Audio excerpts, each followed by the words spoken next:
पता नहीं क्या हो गया है इन औरतों को, सुबह से मुझ पर दबाव डाले जा रही हैं।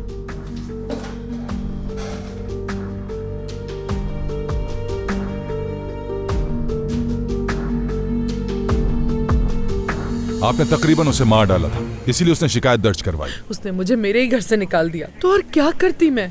आपको पुलिस के पास आना चाहिए था, खुद से इंसाफ लेने की कोशिश नहीं करनी चाहिए थी।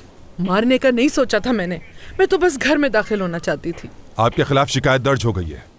अगर उसने अपनी शिकायत वापस नहीं ली तो ये मामला अदालत तक भी जा सकता है और आपको जेल भी हो सकती है। अभी आप उसे जानते नहीं, वो बहुत ही जालिम इंसान है। रोज मारता है वो मुझे। जो मेहनत करके कमाती हूँ मैं सब जुए में उड़ा देता है। और उसने जो मेरी बेटी के साथ किया,